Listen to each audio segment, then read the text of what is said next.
It's a wonderful thing that Persistent, which is one of the the biggest software companies in Pune, a software solutions company, has teamed up with Sakar and I4C to bring together a digital Pune Hackathon 2015. This can be seen in the perspective of the entire smart cities mission which the government of India has launched. And as we are all aware, the foundation of a smart city arises from an active citizenry, a citizenry which not only brings forth the problems but also helps in solutions and finding of solutions. If we see the past experience with citizen participation in finding out concern areas for the city, we have seen that water supply, solid waste management, and sanitation, and of course housing, have come out as the prime areas where people need solutions, and the city has grown, and they have these areas are really needing more attention. If you see, these are not the only areas. Of course, transport is another big sector, security is another big sector, health, education, IT, governance itself is a big talking point, and how do we improve governance and create a structure of governance which will be conducive to bringing out smart cities. Now, while we talk of all this, I think there are a lot of partners who will come forward and will engage in such solution finding. And I'm very happy that Persistent, along with Sakar and I4C, have got into partnerships with a lot of important organizations who are working in these sectors in the city. For example, PMC, who I represent as a municipal commissioner, we are very happy to be a prime partner for this event. I have been told that MSEDCL actually, which is the electricity supplying authority for the city, they are a part of this event. The police is a part of the event. ICMR is a part of the event. So a lot of people have come together and have basically tried to convey to the participants and to try to engage the participants in the problems facing in the areas these authorities or these bodies deal with in the city. So coming to say transport or security, probably it will be better that PMPML and the police talk about it. I'll focus on 3 or 4 core issues which are there as prime urgent needs for the city and which needs to be dealt with immediately. Number one is water. So when we talk of water, we know that Pune has a peculiar situation. We can see that Pune has connectivity wise 91% households have water supply connections. Now this is much above the urban India average, which is close to 70%, and a Maharashtra average which is also close to 75-80%.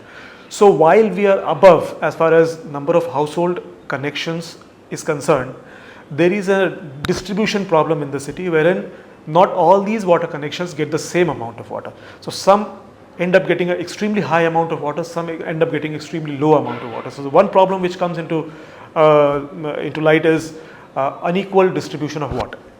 Second problem is, of course, if you see the average liters per capita per day consumption, which is prescribed in an urban India scenario, which is the average, which is the norm, is 150 LPCD.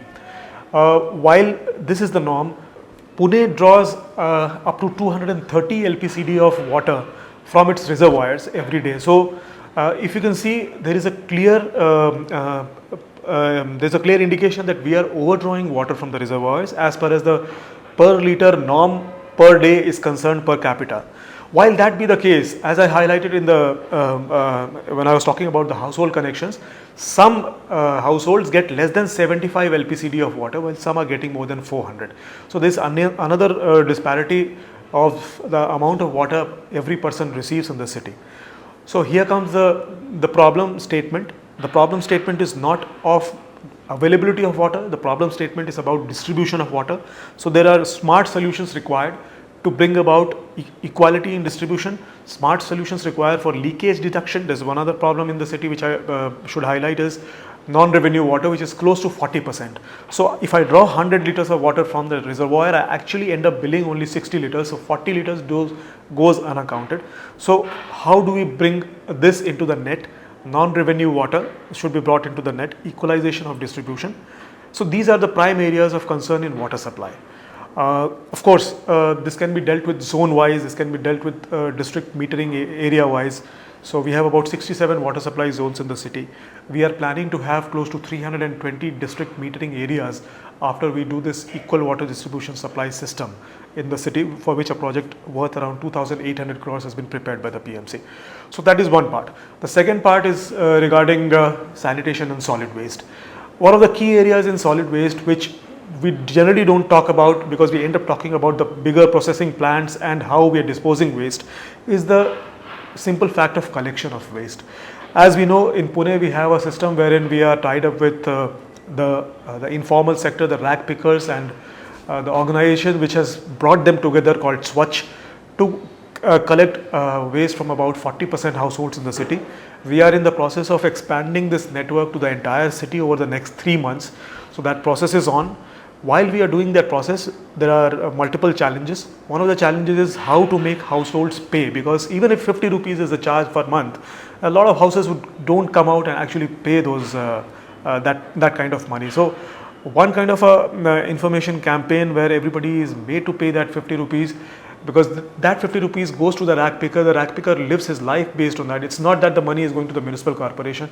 It sustains the economic well-being of the rag pickers. It's very essential that this message goes through, that while we pay so much amount of money for our cable TV, while we pay so much of amount of money for our mobile bills, of 50 rupees, which is less than 2 rupees a day for garbage collection, is not a big amount.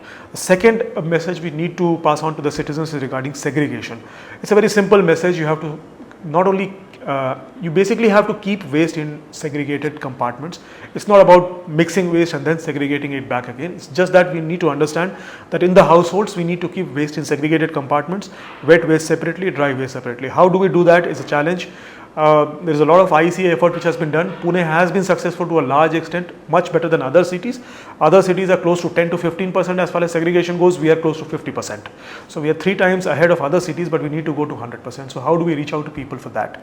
Then this entire use of technology in vehicles of solid waste management. How do we so there will be close to 600 vehicles will be plying every day in various capacities in the city. So how do we use technology to monitor the movement of vehicles, to ensure that the vehicle reaches the garbage bin or the garbage collection point in time and disposes the waste in time? Then we also need to have systems wherein we can at one single place monitor all our processing plants where this waste is taken. As we all know, Pune has a multiple decentralized model of processing plants. So waste doesn't go to one centralized location, waste goes to multiple locations within the city. So we need to monitor how much waste is coming from which point and is going to which point and is getting processed in what duration. So that kind of a monitoring is required. Plus we need mobile communication facilities for people to be able to report garbage problems, people to be able to interact with the municipal corporation regarding their complaints and grievances. So all that is required as far as solid waste is concerned. Sanitation is another issue where we need to focus on. Recently PMC carried out a survey regarding sanitation in the city, and we came to know that there are around 28,000 households which still need to have individual toilets in the city. Otherwise they're going for open defecation, and something like this, to be in a city like Pune in the 21st century, is something which we should not really take lightly. It has to be dealt with immediately. We are committed to solve this problem in the next 2 years. So 2017 October 2nd, Mahatma Gandhi Jayanti on 2nd October 2017 is the deadline we have kept before us. We may try to reach this deadline much before that, but that is the maximum we have kept before us to make this city open defecation free.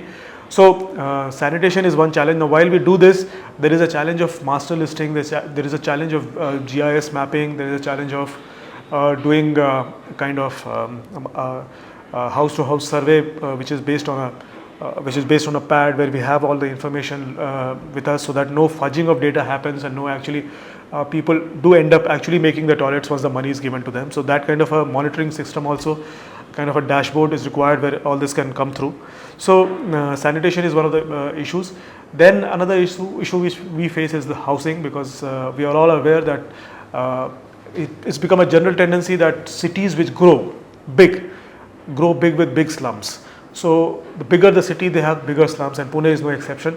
We have 40% of our population living in slums, and that's a very big figure, and that just cannot be that is not a good situation for a city which wants to become a smart city, which wants to become one of the leading cities of the country and leading investment destinations to give good quality of life to its people. So how do we tackle this problem of housing? What are the technological smart solutions which are possible for tackling this problem of housing? I would also mention that governance. So we are in the process of preparing a 3-year roadmap for e-governance within the corporation. So e-governance is another sector where we need to work on. As we all know, this is a very dynamic sector, and as challenges faced by us, the PMC and the challenges within the society change, we need to have better e-governance and better governance structures at large to be able to deal with it. So elements like how we can improve the citizen interaction with PMC, how we can make that a more pleasurable experience, how we can create monitoring systems within the organization to be able to tackle so many large amount of projects which are going on in PMC. So dashboards, analytics, then creation of websites, creation of various kinds of mobile apps, creation of cloud-based data repositories. So all this kind of activities need to be taken up by PMC in the future to be able to give good governance to its people. Last but not the least, this is one of the efforts which I feel goes in line with PMC's efforts of interacting with its citizens to co-create and to collaborate on problems facing the city and to co-create solutions for that. So I wish Persistent, Sakar and I4C my best wishes for this hackathon. I wish all the participants, and I want to appeal to all of you to be active participants to this hackathon and make it a grand success. Thank you.